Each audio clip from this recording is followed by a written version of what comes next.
হে আমার প্রিয়তমা, প্রিয় সখী, কি করে বুঝাবো তোমাকে কতটুকু ভালোবাসি।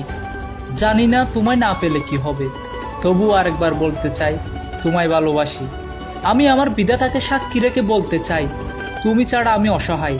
আমার কাছে নাই কোনো ভালোবাসার বন্দনা, কিন্তু যেখানে তুমি আছো সেখানে আমার কল্পনা। তুমি আমার সুখের আকাশ, পাবো আর না পাবোর মাঝে হচ্ছে আমার যন্ত্রণা। কিন্তু একটা কথা মনে রেখো, তুমি আমার সে প্রিয়তমা, তোমার জন্য করি বিধাতার কাছে প্রার্থনা। তুমি এ অদমকে ভুলিও না, নরক হোক বা স্বর্গ হোক সেটা আমার অজানা। তবুও তোমাকে পেয়েও না পাওয়া হচ্ছে বেদনা। এ ববর সংসারে যদি আরেকটিবার জন্ম হয়, তুমি আবার তোমার মায়া জালে বন্দি করে রেখে দিও, যাতে আবার মরি তোমার অস্পর্শ ছাড়া। কোন এক প্রদর্শনী যেন জাদু দেখাচ্ছে, লীলা খেলার মতো বারবার আমার মনে তোমার আগমন ঘটছে। তোমার মনে কি হচ্ছে তা আমার অজানা। শত উত্তাল ঢেউ আর বন্যার মধ্যে বয়ে যাচ্ছে তোমাকে না পাওয়ার বেদনা।